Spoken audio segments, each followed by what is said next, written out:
ഐതിഹ്യമാല അധ്യായം 20. കോഴിക്കോട്ടങ്ങാടി.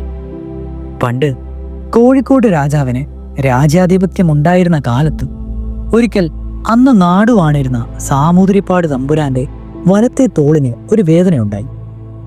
അത് പ്രതിക്ഷണം വർദ്ധിച്ചു തമ്പുരാന് സഹിക്കവയ്യാതെയായി തീർന്നു. അപ്പോഴേക്കും വൈദ്യന്മാരും മന്ത്രവാദികളും പ്രശ്നക്കാരുമൊക്കെ എത്തി അവരുടെ വിദ്യകളെ പലവിധം പ്രകടിപ്പിച്ചു തുടങ്ങി.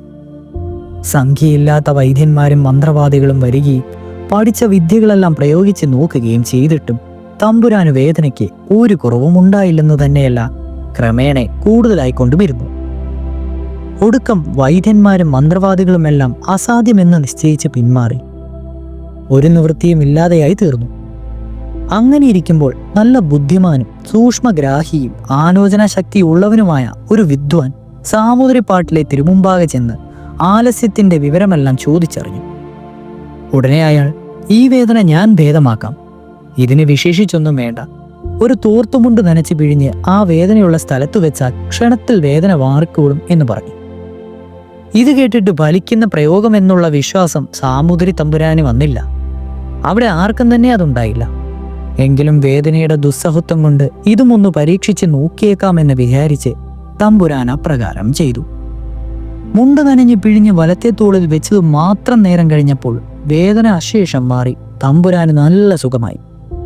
അപ്പോൾ ആ വിദ്യ പറഞ്ഞുകൊടുത്ത വിദ്വാന്റെ പേരിൽ തമ്പുരാന് വളരെ സന്തോഷവും ബഹുമാനവും ഉണ്ടായി.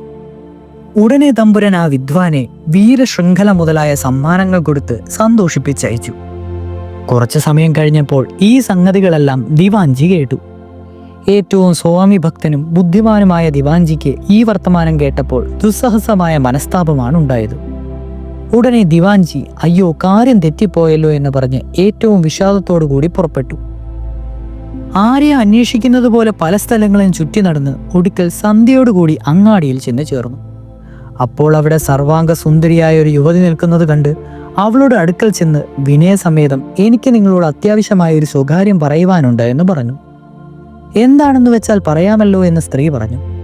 അപ്പോൾ ദിവാൻജി ഒരു പരിഭ്രമ ഭാവത്തോടുകൂടി അയ്യോ, എൻ്റെ മുദ്ര ഞാൻ കച്ചേരിയിൽ വെച്ച് മറന്നിട്ടാണ് പോകുന്നത്, ഞാൻ അത് എടുത്തുകൊണ്ടുവന്ന് ക്ഷണത്തിൽ വന്നേക്കാം, അതുവരെ നിങ്ങൾ ദയവ് ചെയ്ത് ഇവിടെ നിൽക്കണമെന്ന് ഞാൻ അപേക്ഷിക്കുന്നു. എനിക്ക് പറയുവാനുള്ളത് ഒരു അത്യാവശ്യ കാര്യമായാൽ ഞാൻ വന്നത് പറയാതെ നിങ്ങൾ പോയി കളയരുതെന്ന് പറഞ്ഞു. നിങ്ങൾ തിരിച്ചു വരുന്നതുവരെ ഞാൻ ഇവിടെ തന്നെ നിൽക്കാമെന്ന് സ്ത്രീ സമ്മതിച്ചു പറഞ്ഞു.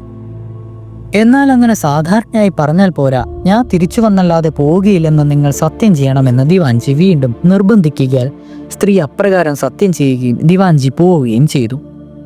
ഉടൻ ദിവാൻജി വിഷാദത്തോടും കൂടി സാമൂതിരിപ്പാട് തമ്പുരാൻ തിരുമുമ്പാകെ ചെന്ന് ഇപ്പോൾ തിരുമാനിക്ക് സുഖമായില്ലേ എന്ന് ചോദിച്ചു. ഉടനെ തമ്പുരാൻ നല്ല സുഖമായി, ചികിത്സയുടെ വിവരമൊക്കെ കേട്ടിരിക്കുമല്ലോ, ആ കൗശലം പറഞ്ഞു തന്നയാൾ യോഗ്യൻ തന്നെ, സംശയമില്ല എന്ന് കൽപ്പിച്ചു. അപ്പോൾ ദിവാൻജി പറഞ്ഞു, അയാൾ യോഗ്യൻ തന്നെ, കാര്യം പറ്റിച്ചുവല്ലോ.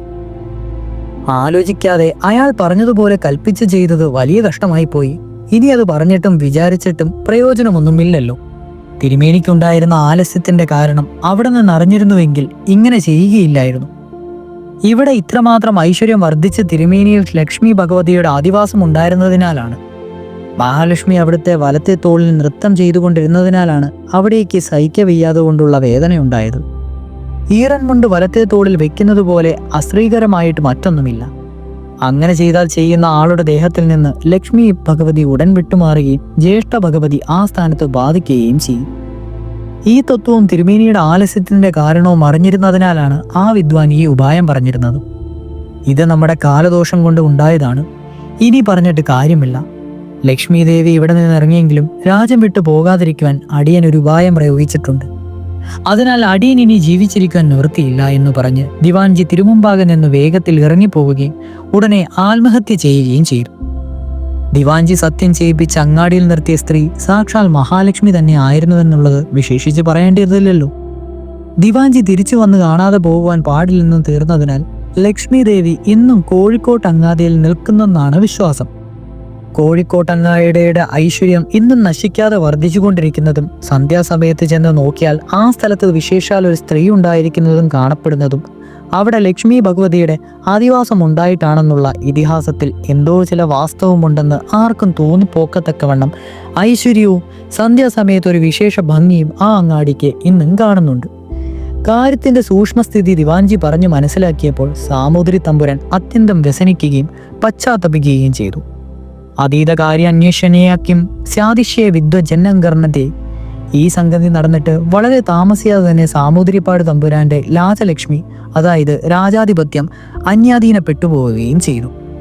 ഇതോടുകൂടി ഐതിഹ്യമാല അധ്യായം 20 അവസാനിക്കുകയാണ്.